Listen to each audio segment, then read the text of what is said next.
আমার দিন ও দুনিয়ার বাদশা হাবিবুল্লাহ জনাবে মুহাম্মদ রাসূলুল্লাহ সাল্লাল্লাহু আলাইহি ওয়াসাল্লাম নবী আমার আল্লাহ নবীর জামানায় একজন ব্যক্তি মারা গেল। আল্লাহ নবীর জামানায় একজন ব্যক্তি মারা গিয়েছে। আল্লাহ নবী সাহাবীদেরকে বলতে লাগে, ও আমার সাহাবীরা, আমি রাসূলুল্লাহ আমি একটা জানাজা নামাজ পড়তে যাচ্ছি, চলুন সেই ব্যক্তির জানাজা নামাজ পড়তে হবে। আল্লাহ নবী নিজে গেল আর সাহাবীদেরকে ডেকে নিয়ে গেল। দেখতে পাওয়া গেল বাবা আল্লাহ নবী সাল্লাল্লাহু আলাইহি ওয়াসাল্লাম যখন সাহাবীদেরকে নিয়ে জানাজা নামাজ পড়তে গেল, ও সোনার মানিকেরা, আল্লাহ নবী যখন জানাজা নামাজ পড়তে গেল, দেখতে পাওয়া গেল বাবা যখন জানাজা নামাজের ময়দানে আল্লাহ নবী উপস্থিত হয়ে গেল। আল্লাহ নবী দেখতে পাচ্ছে ওই মৃত ব্যক্তিটার জানাজা হয় না, কিন্তু তার কাফনটা যেন নড়াচড়া করতে লাগে। নবী আমার দিন ও দুনিয়ার বাদশা হাবিবুল্লাহ জনাবে মুহাম্মদ রাসূলুল্লাহ সাল্লাল্লাহু আলাইহি ওয়াসাল্লাম নবী আমার আল্লাহ নবী বলল, আমার সাহাবীরা ওই মরা ব্যক্তিটার কাফনটা খোলো, আমি একটু দেখতে চাই কিসের জন্য কাফনটা নড়ে, কি কারণে কাফনটা নড়ে। আল্লাহ নবী যখন কাফনটা খুলতে বলল, দেখতে পাওয়া গেল বাবা ওই মৃত ব্যক্তিটার কাফনটা খুলে দেখছে ওই মৃত ব্যক্তিটার কাফনের মধ্যে বিষধর সাপ তার গায়ের গোশগুলো টুকরিয়ে টুকরিয়ে খাচ্ছে। ও আমার ভাইজানেরা, নবী আমার দিন ও দুনিয়ার বাদশা হাবিবুল্লাহ জনাবে মুহাম্মদ রাসূলুল্লাহ সাল্লাল্লাহু আলাইহি ওয়াসাল্লাম নবী আমার দেখে অবাক হয়ে গেল, কি সর্বনাশ, এখনো দাফন কাফন হয়নি, মৃত ব্যক্তির জানাজা নামাজ হলো না, কিন্তু তার গায়ের গোশগুলো সাপে টুকরিয়ে টুকরিয়ে খায়। বলো আল্লাহ।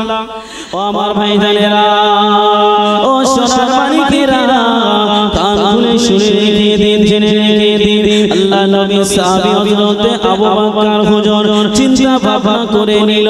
আল্লাহ নবী যে জানাজা নামাজের ময়দানে উপস্থিত, আল্লাহ নবীর সম্মুখে যে সাপটা মৃত ব্যক্তির গোশগুলো খায়, আমি আবু বকর আমি সহ্য করতে পারলাম না। হযরতে আবু বকর হুজুর একটা লাঠি নিয়ে আসলো, সাপটাকে মারতে যাবে, এমন সময় সাপ আল্লাহ রাব্বুল আলামিনকে বলতে লাগলো, ও রাব্বুল আলামিন, আল্লাহ পাক আপনি আমার জবানটা খুলে দিন, আল্লাহ আপনি আমার জবানটা খুলে দিন। আল্লাহ আল্লাহ আমি একটু কথা বলতে চাই। যখন সাপ আল্লাহ রাব্বুল আলামিনের কাছে বলল, আমার আল্লাহ পাক সাপের জবান খুলে দিয়েছিল। বলুন সুবহানাল্লাহ। আল্লাহ কি বলল, আল্লাহ আপনি আমার জবানটা খুলে দিন, আমি একটু কথা বলতে চাই। আল্লাহ পাক সাপের জবানটা খুলে দিল। সাপ বলতে লাগলো, আশহাদু আল্লা ইলাহা ইল্লাল্লাহ ওয়া আশহাদু আন্না মুহাম্মাদান আবদুহু ওয়া রাসূলুহু। জোরে বলুন সুবহানাল্লাহ।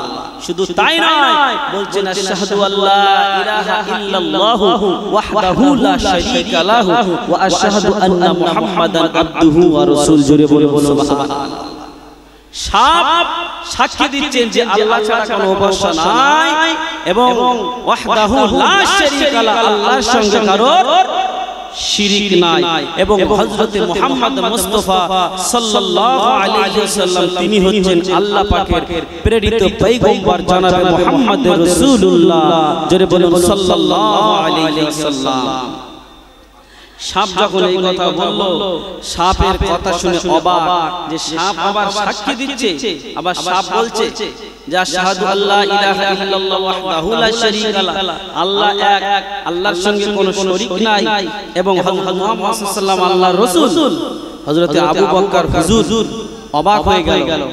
সাপ তখন বলতে লাগলো, ও নবী পাকের সাহাবী আবু বকর, নবী পাকের সাহাবী আবু বকর, তুমি আমাকে কিসের জন্য মারছো, কি কারণে মারছো?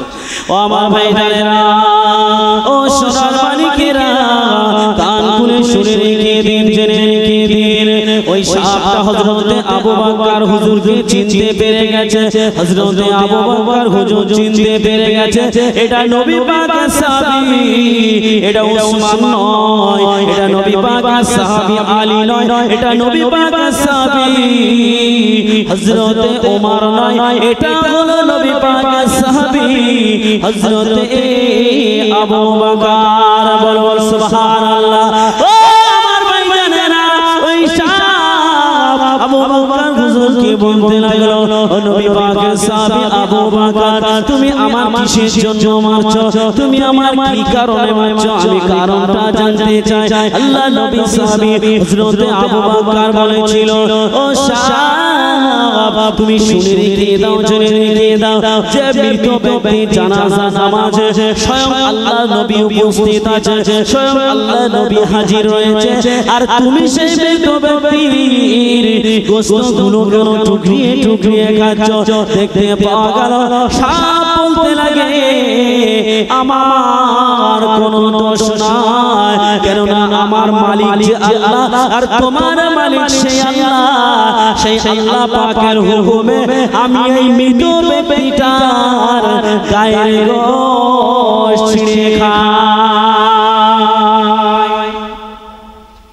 বলছে আমার কোনো কি নাই, দোষ নাই, কারণ তোমার মালিক যে আল্লাহ, আমার মালিকও সেই আল্লাহ, সুতরাং সেই আল্লাহর ওয়াদা যে এই ব্যক্তির গোশতটা খেতে হবে। ও আমার ভাইজানেরা, আল্লাহ নবী সাহাবী হযরতে আবু বকর হুজুর বলেছিল, সাপ, ও সাপ তুমি কিসের জন্য খাচ্ছো? সাপ বলতে লাগে, শুধু আমি আজকে খাবো না, এই ব্যক্তিটা আমি কবরের মধ্যে গিয়ে তার গায়ের গোশতগুলো ছিঁড়ে ছিঁড়ে খাবো, শুধু আজ নয়, কাল নয়, 1 বছর নয়, 2 বছর নয়, আমি এই ব্যক্তিটার গোশত কিয়ামত পর্যন্ত ছিঁড়ে ছিঁড়ে খাবো।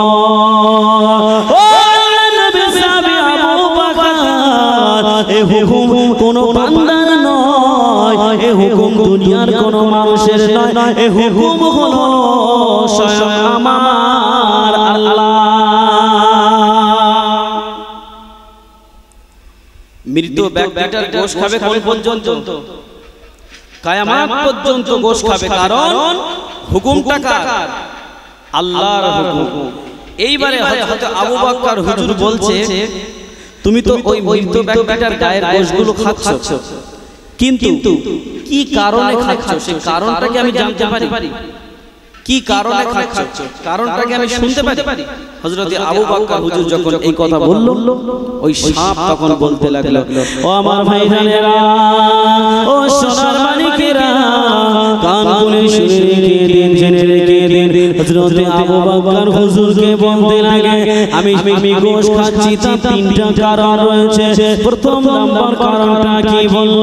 হযরত আবু বকর হুজুরকে বলতে লাগলো, প্রথম নাম্বার কারণ হলো আল্লাহ পাক রব্বুল আলামিন এই ব্যক্তিটার ধন সম্পদ দিয়েছে, কিন্তু এই ব্যক্তিটা সেই ধন সম্পদের যাকাত দেয় না, এই কারণে আমি এর গায়ের গোশতগুলো ছিঁড়ে ছিঁড়ে খাই। আল্লাহ নবী সাহাবী হযরত আবু বকর হুজুর বলেছিল, দ্বিতীয় নম্বর কারণটা কি আমি জানতে পারি?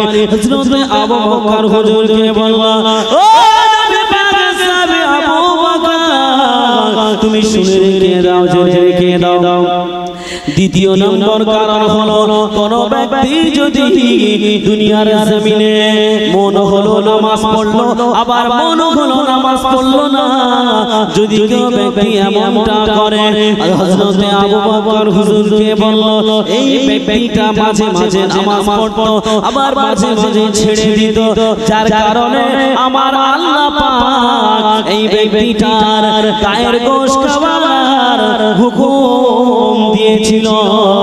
হযরত আবু বকর হুজুর বলল তৃতীয় নম্বর কারণটা কি জানতে পারে? তৃতীয় নম্বর কারণ বলল ও সোনার মানিকেরা, ও নবী পাকের উম্মতেরা, কান খুলে শুনে রেখে ওই সাপ তখন বলল তৃতীয় নম্বর কারণ হলো ওই ব্যক্তিটা আলেমদের পিছনে গীবত করতো, যার কারণে আমার আল্লাহ পাক ওই ব্যক্তিটার গায়ের গোশতগুলো ছিঁড়ে ছিঁড়ে খাওয়া হুকুম দিয়েছে।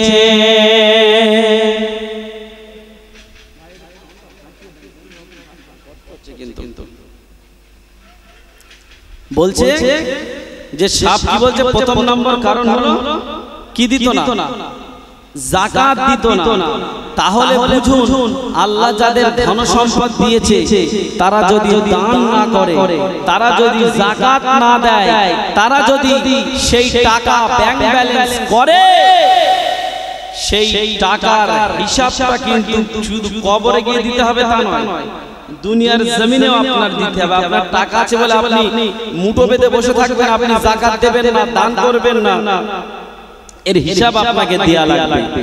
দ্বিতীয় নম্বর কারণ হলো আপনার ইচ্ছে হলো আপনি নামাজ পড়লেন, আবার মন হলো আপনি নামাজ পড়লেন না, আপনার মন হলো নামাজ পড়লেন আবার মন হলো না নামাজ পড়লেন না, যদি এমন কোন বান্দা বান্দি এমন কাজ করে থাকে তাহলে তাকেও ঠিক এমনটাই আযাব ভোগ করতে হবে। তৃতীয় নম্বর কারণ বলল যদি কোনো বান্দা বান্দি কোন আলেমকে যদি অসম্মান করে, কোন আলেমের যদি সঙ্গে বিয়াদবি করে, কোন আলেমের কথা পিছনে যদি লাগালাগি করে, ওই ব্যক্তিটাকেও এমনটাই সাজা ভোগ করতে হবে। শুধু তাই নয়, আল্লাহ নবী জানিয়েছে কোন বান্দা বান্দি যদি কোন মানুষের কথা পিছনে সমালোচনা করে, যদি কোন বান্দা বান্দি কারোর কথা পিছনে লাগালাগি করে, আল্লাহ নবী বলল কারোর কথা লাগালাগি করা আর নিজের মরা ভাইয়ের গোশত খাওয়া সমান। তাহলে আমরা যারা মা বোন আছি বা যারা আমরা মুরব্বী আছি, আমরা প্রত্যেকে আজকে থেকে পরিবর্তন হয়ে যাব। কারোর কথা পিছনে আমরা কি করব না, লাগালাগি করব না। যদি মনে হয় তার কথা পিছনে বলবো তাহলে তার প্রশংসা করতে পারবেন, কিন্তু তার পিছনে তার গীবত করা যাবে না। যদি কেউ কারোর কথা পিছনে গীবত করে, কারোর কথা পিছনে গীবত করা আর তার নিজের মরা ভাইয়ের গোশত খাওয়া সমান। সুতরাং আপনারা প্রত্যেকে আজকে থেকে নিজের মনকে পরিবর্তন করে নেবেন। দেখুন আপনাদের মন আমি পরিবর্তন করতে পারবো না, পারবো? এই কথা বলেন, পারবো না তো? হেদায়েতের মালিক কে? আল্লাহ, আমার হাতে তো নাই।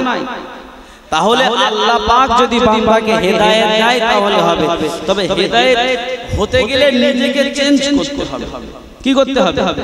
চেঞ্জ করতে হবে। এবার আপনি যদি মনে করেন যে হুজুর বলে গেছে কারোর কথা পিছনে গীবত করলে নিজের মরা ভাইয়ের গোশত খাওয়া সমান, মাঝে মাঝে নামাজ পড়া আবার মাঝে মাঝে ছেড়ে দেওয়া তার এমন সাজা, আবার টাকা থাকলে যদি দান না করে, যদি যাকাত না দেয় তার এমন সাজা ভোগ করতে হবে, তাহলে আমাদের প্রত্যেকের আজ এই ওয়াজ মেনে নিয়ে আগামী কাল থেকে আমরা পরিবর্তন হয়ে যাব। বলুন ইনশাআল্লাহ, জোরে বলেন ইনশাআল্লাহ।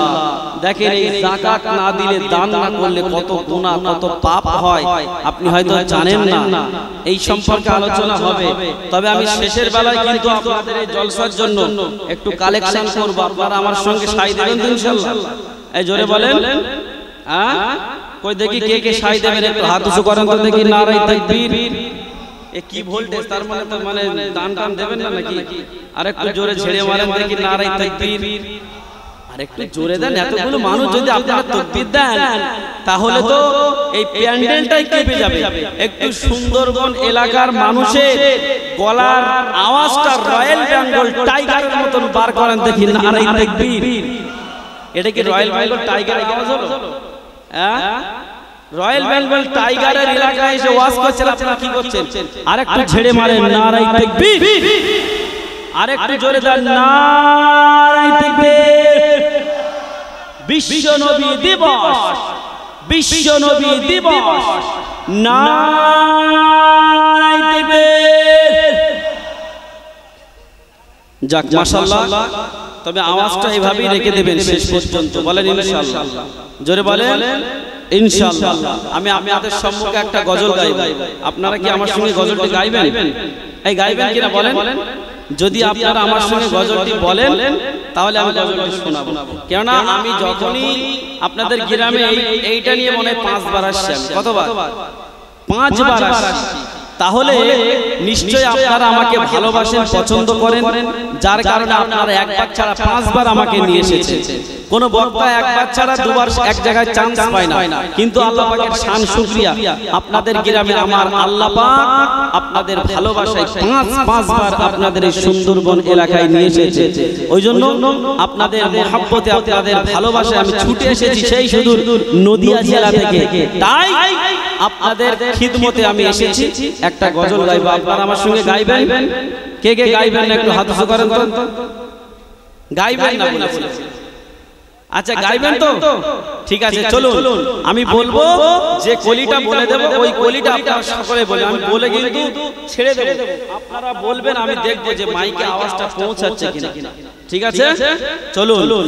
কোরআন এত নবীজির শান মুনাফিক দেখে না।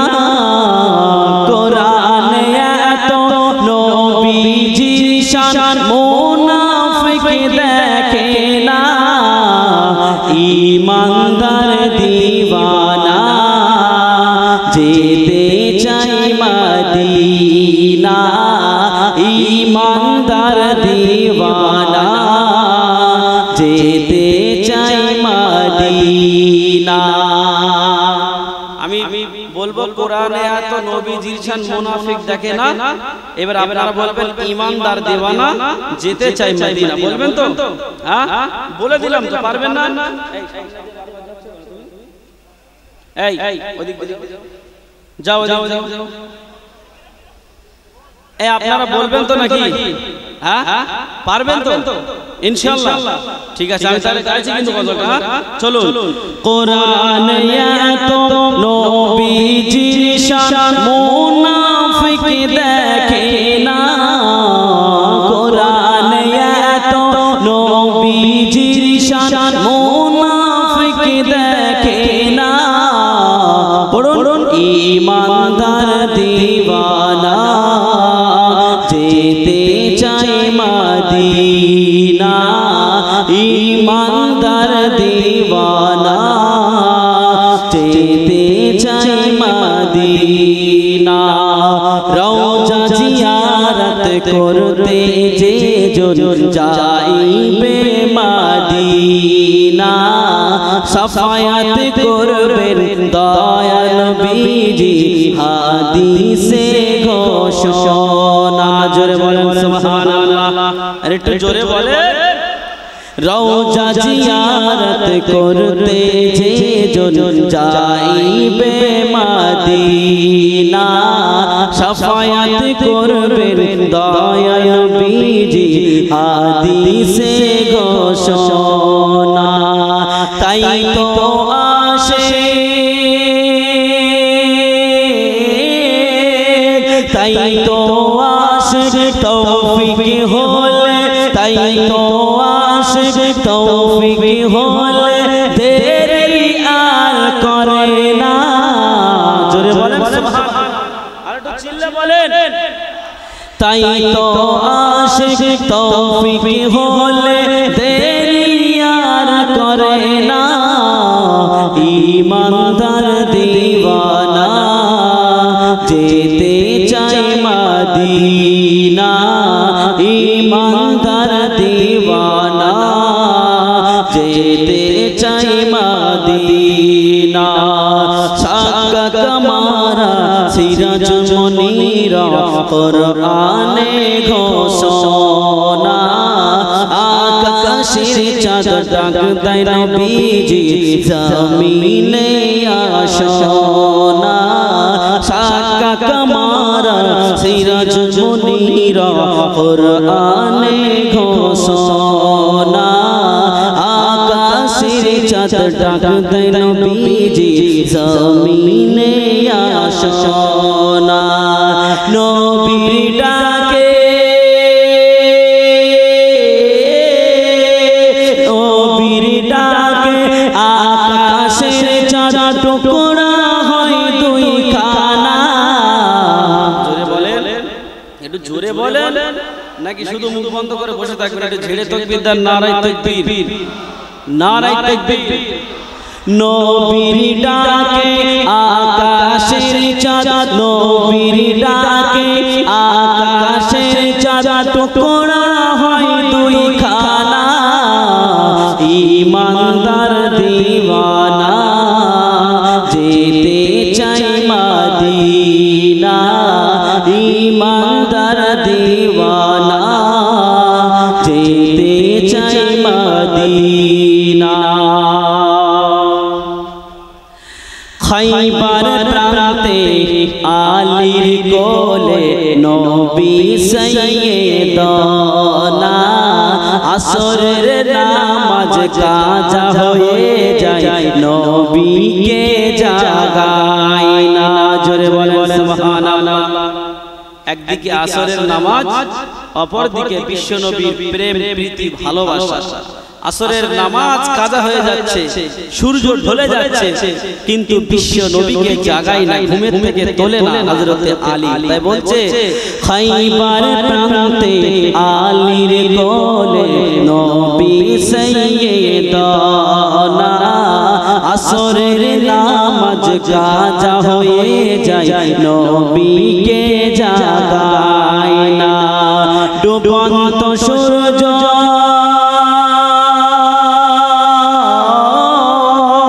ডুবন্ত সূর্য ডাকে দিয়ে কয় নবী, ডুবন্ত সূর্য ডাকে দিয়ে কয় নবী আলী নামাজ পড়ো না। জোরে হবে না সুবহানাল্লাহ, চিল্লে হলো না?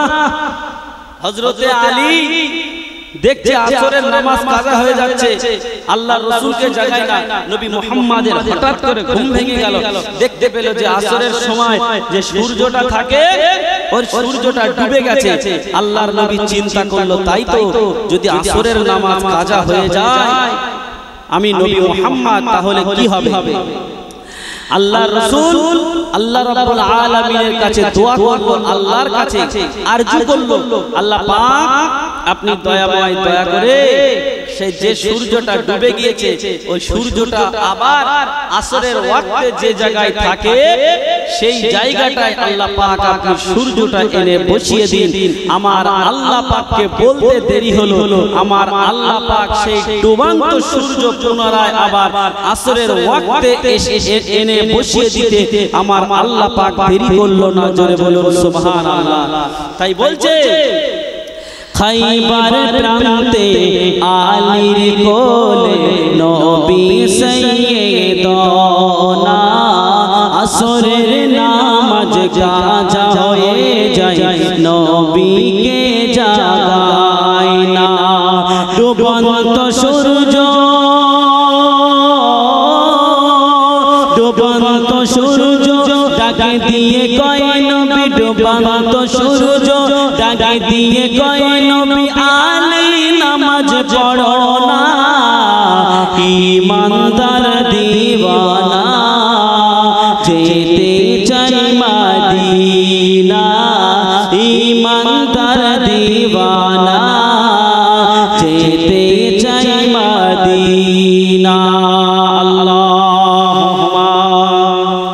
সাল্লি আলা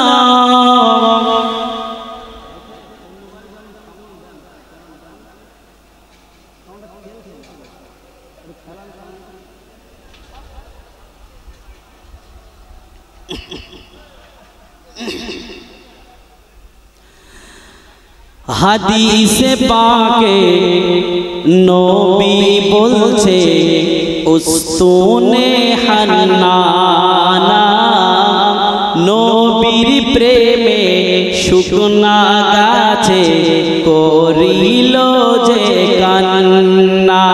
জোরে বলেন সুবহানাল্লাহ। হাদিসে পাকে নবী বলছে উস্তুনে হান্নানা শুকনা গাছে নবীর প্রেমে করিল যে কান্না। শুকনা গাছে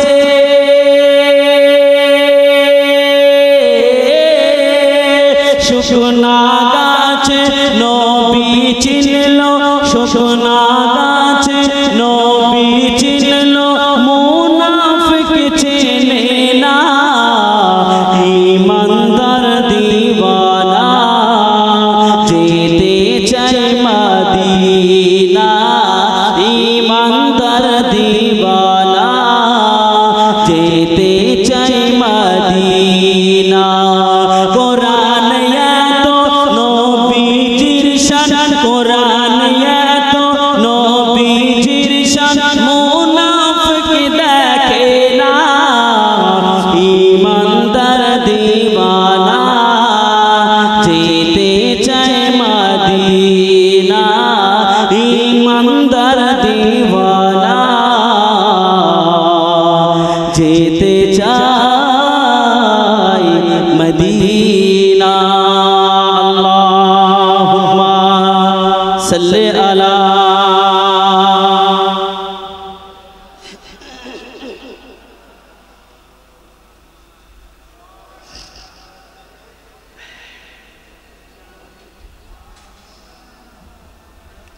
তো বাবাজি যে কথা বলছিলাম যে ব্যক্তিটা মারা গিয়েছে কবরে রাখা হবে তাই না, তো সেই কবরে আমাদের প্রত্যেককে একদিন না একদিন যেতে হবে না হবে না?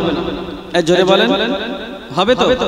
তাহলে সেই কবরে যদি আমাদের যেতে হয় আমাদের কবর থেকে কিভাবে পরিত্রাণ পাবো, কবরের আযাব থেকে কিভাবে আমরা মুক্তি পাবো, সেই বিষয়ে আমাদের জানার দরকার আছে না নাই? জোরে বলেন আছে তো? তাহলে আমি আপনাদের একটা আমল শিখিয়ে দিয়ে যাব, এই আমলটা করবেন তো? জোরে বলেন জোরে ইনশাআল্লাহ। যদি আপনারা আমলটা করেন তাহলে বলবা, যদি না করেন তাহলে বলবো। এবার আপনাদের উপর ডিপেন্ড করছে, করবেন তো? কে কে করবেন একটু হাত উঁচু করেন দেখি। করেন, আমলটা করতে হবে, কিন্তু আমলটা হচ্ছে কোরআনের আমল। পারবেন তো? হয়তো অনেকে কোরআন জানেন না, কোরআন জানে না, কিন্তু কোরআন জানতে হবে না। আপনার কোরআন জানার দরকার নাই। আপনি যদি কোরআন নাও জানেন, আপনি শরীরটা পাক পবিত্র করে ওযু করে গোসল করে আপনি ওই কোরআনটা খুলবেন, খুলে কোরআনের প্রত্যেকটা লাইনের নিচেই মুহাব্বতের সঙ্গে আঙ্গুল বুলিয়ে যাবেন। কোন বান্দা কোন বান্দি কোরআন জেনে পড়লে যে সওয়াব হয়, ওই বান্দা কোরআন না জানলেও কোরআনকে ভালোবেসে সেই কোরআনটার প্রত্যেকটা লাইনের নিচে আঙ্গুল বুলিয়ে গেলে আমার আল্লাহ পাক সেই পরিমাণ সওয়াব দেয়। বলুন সুবহানাল্লাহ। তো বাবাজি মনে করুন কোন মানুষ মারা গেল, হ্যাঁ, সেই মানুষটাকে কবরের মধ্যে যখনই রাখা হবে, সময়টা কোন সময় হবে জানা আছে? বলতে পারবেন কেউ? বলতে পারবেন? কোন মানুষকে যখনই দাফন করা হোক, ওই মানুষকে কবরে জীবিত করা হবে আসরের পরপরই যে সূর্যটা ঢলে যায় না, মাগরিবের আগে চলে যায়, ঠিক ওই মোমেন্টে কবরের মধ্যে মৃত ব্যক্তিকে জীবিত করা হবে, তাকে তোলা হবে। কেন না দেখবে আল্লাহ পাক দেখবে যদি প্রকৃত নামাজি হয়, যদি প্রকৃত নামাজি হয় তাহলে সে নামাজ পড়ার জন্য বলবে আমার স্ত্রী কোথায়, আমার মেয়ে কোথায়, আমার ছেলে কোথায়, আমার একটু কুজুর পানি দাও, আমার একটু নামাজের পাটিটা দাও, আমি নামাজ পড়ব। যারা নামাজ পড়ে তাদের দেখবে এক ওয়াক্ত নামাজ ছেড়ে গেলে তাদের কলিজার মধ্যে একটা জ্বালা যন্ত্রণা শুরু হয় না, হয় না, হয়তো ঠিক তেমনই কোন বান্দা কোন বান্দি মারা গেলে কবরে ওই মোমেন্টে তোলা হবে, আল্লাহ দেখবে যে বান্দা কি করে। ও আমার ভাইজানেরা, ও সোনার মানিকেরা, কান খুলে শুনে রেখে দিন, জেনে রেখে দিন, আমার আল্লাহ পাক রব্বুল আলামিন কোন মৃত ব্যক্তিকে কবরে যখন জীবিত করবে, ওই ব্যক্তিটার কবরে যখন জীবিত করবে সময়টা হবে আসরের সময়। ফেরেশতা যখন বান্দাকে কবরে সওয়াল জবাব করতে যাবে, আমার আল্লাহ পাক বলবে ও আমার ফেরেশতারা তোমরা থামো, ওই বান্দার সওয়াল জবাবটা পরে হবে, আগে আমি দেখি বান্দা কি করে। বান্দা যদি নামাজি হয় ওই কবরের মধ্যে বলবে আমার সন্তান কোথায়, আমার মেয়ে কোথায়, আমার স্ত্রী কোথায়, আমার একটু উজুর পানি দাও, আমার একটু নামাজের পাটিটা দাও। আর যদি বেনামাজি হয় সে কবরের মধ্যে নামাজ পড়া তো দূরের কথা, সে কিছুই চাইবে না। যে বেনামাজি হবে সে কবরের মধ্যে গিয়ে নামাজের পাটি চাইবে, নামাজের খোঁজ করবে। সে সূর্য আসরের সময় ডুবে যাক আর সূর্য খেয়ে হয়ে যায়, তার কিচ্ছু এসে যায়, কিচ্ছু এসে যায় না, কারণ সে তো নামাজ পড়বে না। জানে ও আসরের ওয়াক্ত পার হোক কি মাগরিব পার হোক কি ইশা পার হোক কি ফজর পার হোক কি জোহর পার হোক, তার কিচ্ছু এসে যায় না, কিচ্ছু এসে যায় না। আমার আল্লাহ পাক বলছেন almighty Allah declare in the holy Quran that you find prayer means namaz, declare in a sentence of the holy Quran that you find prayer means namaz, declare in a sentence of the holy Quran, not only one place but declare at 82 places. আমার Allah পাক এই ইংরেজির বাংলা অর্থ হলো, আল্লাহ পাক বলছেন কোরআনের মধ্যে বলছেন ওমা খালাকুল জিন্না ওয়াল ইনসা ইল্লা লিয়াবুদুন। আমি আল্লাহ পাক আল্লাহ তাআলা জিন এবং ইনসানকে সৃষ্টি করেছি কেবলমাত্র আমি আল্লাহ পাক আমার ইবাদত করার জন্য। জোরে বলুন সুবহানাল্লাহ। শুধু তাই নয়, আমার আল্লাহ পাক বলল at 82 places, at 82 মানে আমার আল্লাহ পাক 82 জায়গায় নামাজের কথা আমার আল্লাহ কোরআনের মধ্যে বলেছেন। বলুন সুবহানাল্লাহ। ও আমার ভাইজানেরা, যারা বেনামাজি হবে, যারা নামাজ পড়বে না, তারা কবরের মধ্যে গিয়ে নামাজের পাটি চাইবে না। আমার আল্লাহ পাক ফেরেশতাদেরকে বলবে যারা নামাজি ব্যক্তি নামাজের পাটি চাইবে, আমার আল্লাহ পাক বলবে ও আমার ফেরেশতারা তোমরা বলে দাও, বলে দাও ওই বান্দাটা এখন দুনিয়ার জমিনে নাই, চিরজনমের মতো নামাজ ছুটি হয়ে গেছে, সে এখন দুনিয়ার জমিনে নাই, সে এখন কবরের ভিতরে।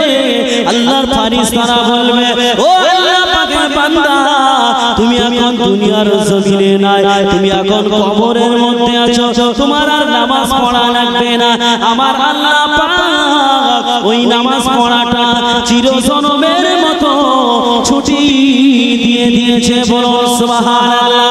ও আমার ভাইজানেরা, ওই বান্দাটা ওই সময় বলতে থাকবে আল্লাহ পাক আমি তো দেখতে পাচ্ছি আসরের ওয়াক্তে সূর্যটা ঢলে গিয়েছে, আল্লাহ পাক আপনি যদি আমার মৃত্যুটা আসরের পরে করতেন, আমি আপনার কদমে আরো দুটো সিজদা বেশি দিয়ে আসতে পারতাম। বলুন সুবহানাল্লাহ।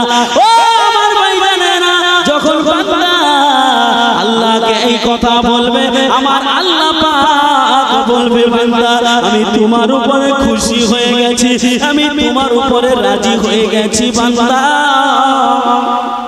তোমার নামাজ পড়া লাগবে না, আমি আল্লাহ পাক আমি তোমার উপরে এত খুশি হয়ে গেছি ও আমার ফেরেশতারা আমার ওই বান্দার কবরের সঙ্গে জান্নাতের দরওয়াজা খুলে দাও আমার ওই বান্দাটা কবরের মধ্যে কিয়ামত পর্যন্ত শুয়ে শুয়ে যেন জান্নাতের আরাম ভোগ করতে পারে বলুন সুবহানাল্লাহ। তাহলে যারা নামাজি ব্যক্তি হবে তাদের আর সওয়াল জবাব করা লাগবে না। আল্লাহ বলবে ও ফেরেশতারা সওয়াল জবাব করতে হবে না। দেখছো বান্দা বলছে আল্লাহ যদি আমার আসরের পরে মৃত্যু দান করতে আমি আপনার কদমে আরো দুটো সেজদা বেশি করে দিয়ে আসতে পারতাম আল্লাহ। আর আমার আল্লাহ পাক এই সেজদাকে এত পছন্দ করে এত পছন্দ করে এত পছন্দ করে আল্লাহ পাক আর ফেরেশতা জিবরাইল দুজনের মধ্যে কথা হচ্ছে। কি হচ্ছে? কথা হচ্ছে।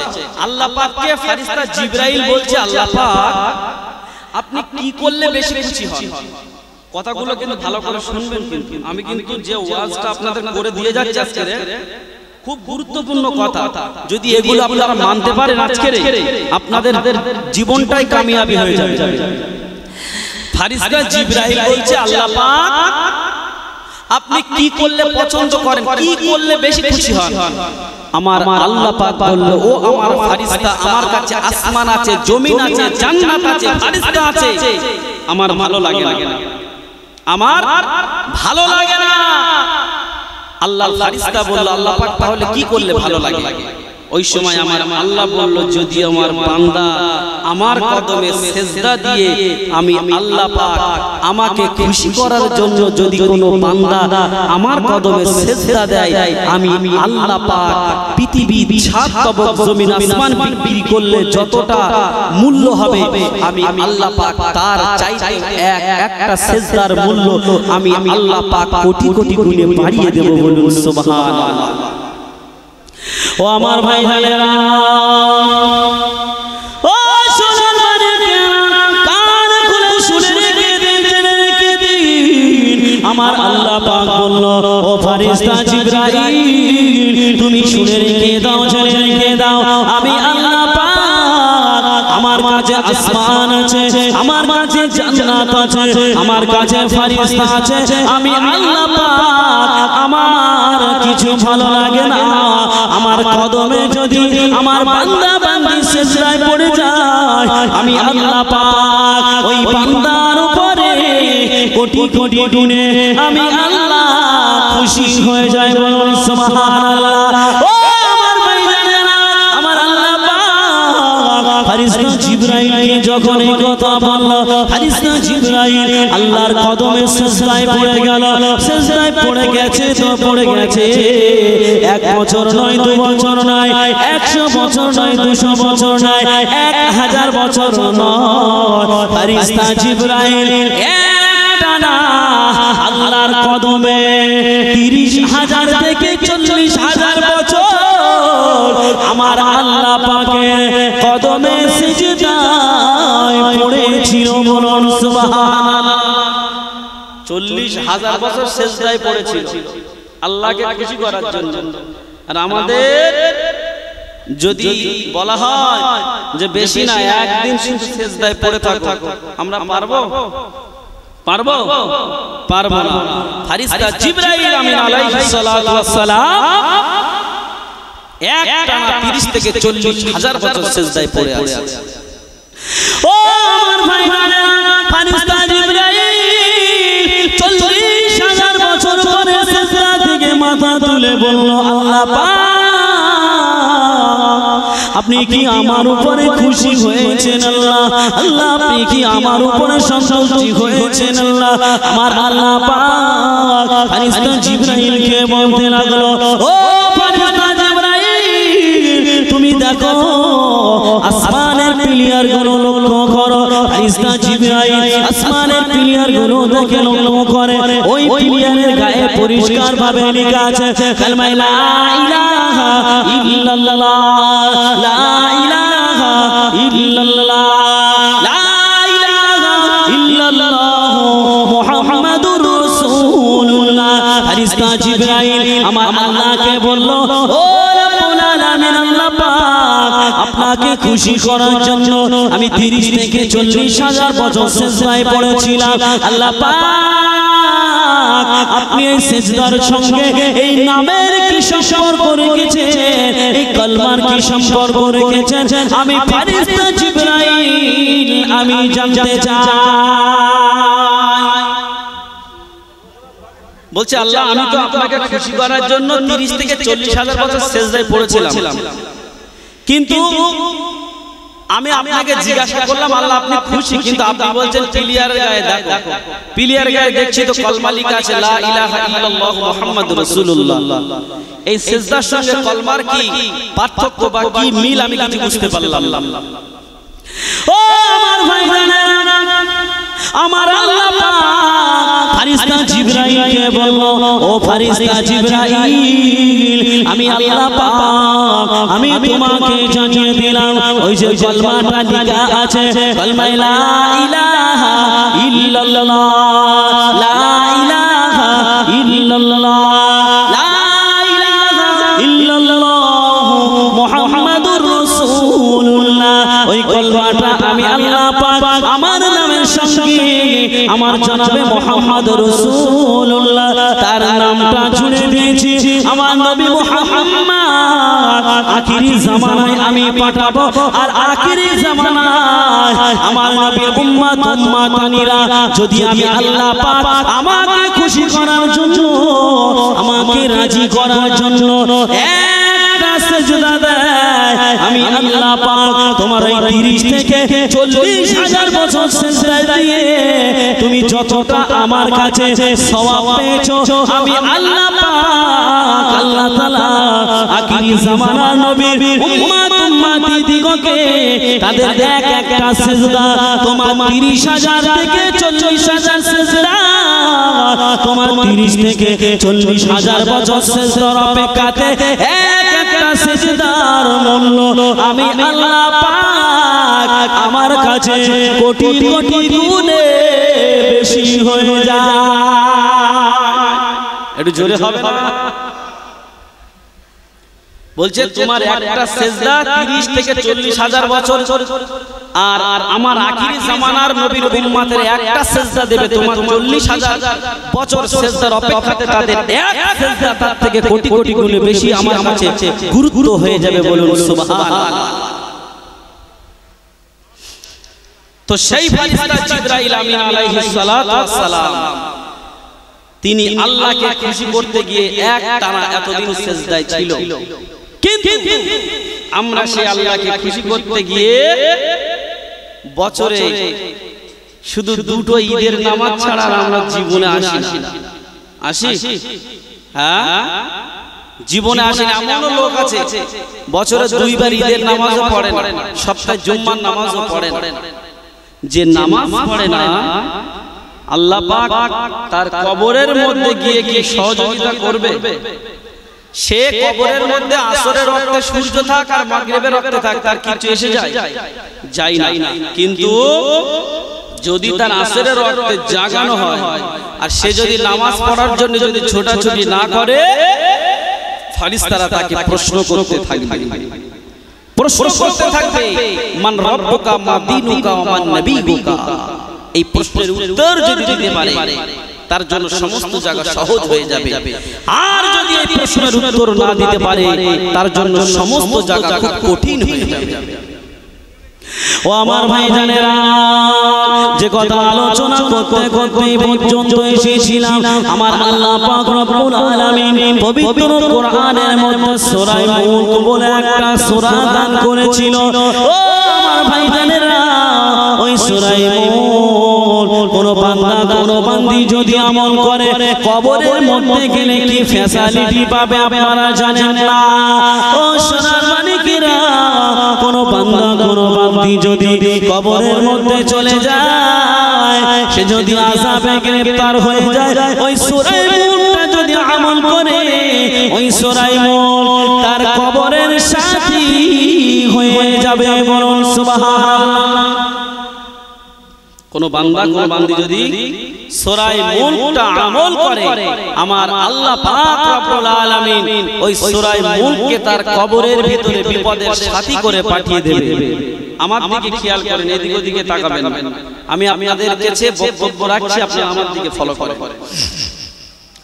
তো সেই সূরা মুলক একজন বান্দা কবরে মারা গিয়েছে, ভালো করে বুঝবেন। একজন বান্দা কবরে চলে গেছে, মারা গিয়েছে, এখন তার কবরের মধ্যে রাখা হয়েছে। সেই বান্দাটা দেখছে তাকে আযাব দেওয়ার জন্য আল্লাহ পাক সাপ নিযুক্ত করেছে। কটা সাপ? 70টা সাপ। কটা? 70টা সাপ তার আযাব দেওয়ার জন্য আল্লাহ পাক নিযুক্ত করেছে। শুধু তাই নয়, ফারিস্তাকে আল্লাহ পাক রেডি করেছে। কি রেডি করেছে? ফারিস্তা। শুধু তাই নয়, আল্লাহ পাক রব্বুল আলামিন তাকে আযাব দেওয়ার জন্য বিভিন্ন প্রকারের বিষধর বিছে, যেটা আমরা বিচ্ছু বলি, সেই বিচ্ছু আল্লাহ পাক রেডি করেছে। এখন বলুন তো দেখি, ফারিস্তারা মারবে রেডি, সাপ ছবল মারবে, একটা দুটো না 70 খানা। এখন যদি এই মজলিসে যদি একটা সাপ এনে ছেড়ে দেওয়া হয়, আপনারা তো সব ভয়তে উড়ে দৌড় মারবেন, তাই না? কিন্তু তার ওই পুষ্কুনি কবরের মধ্যে 70 খানা সাপ। এখন সেই ব্যক্তিটা যেই হোক না কেন, তার কান্না আসবে না? আসবে না? কবরের মধ্যে কান্না আসবে না? এখন ওই ব্যক্তিটা ওই দৃশ্য দেখে কবরের মধ্যে কান্না শুরু করে দিয়েছে। কবরের মধ্যে কান্না শুরু করে দিয়েছে। এখন কি করবে চিন্তা করছে। সেই ব্যক্তিটা চোখ বুজিয়ে কাঁদতে লেগেছে, আল্লাহ আপনি আমাকে একটু সহযোগিতা করুন। আল্লাহ, আল্লাহ আমি কি করব আমি জানি না। আল্লাহ আপনি দয়াময়, দয়া করে আমার কবরের মধ্যে এই সাপ বিচ্ছু আপনার এই ফারিস্তাদের আযাবের হাত থেকে আল্লাহ আপনি আমাকে একটু রক্ষা করুন। যখন এই কথা বলল, সেই ব্যক্তিটা চোখ বুজিয়ে কাঁদতে লাগলো। হঠাৎ করে দেখতে পাচ্ছে তার বুকের উপরে যেন কি একটা হেঁটে যাচ্ছে। তার বুকের উপরে ছোট্ট কি যেন একটা হাঁটা চলা করছে। ওই ব্যক্তিটা তো দেখতে পাচ্ছে সর্বনাশ করেছে, আমার বুকের উপরে কি হাঁটছে তার কোনো ঠিক নাই। ওই ব্যক্তিটা আরো যেন চিন্তায় পড়ে গেল যে আমার কি হবে আজকের কবরের মধ্যে। আমার বন্ধু, আমার বান্ধব, আমার বাপ, আমার মা, আমার আত্মীয়, আমার স্বজন, আমার পাড়া প্রতিবেশী কেউ আজকের কবরের মধ্যে নাই।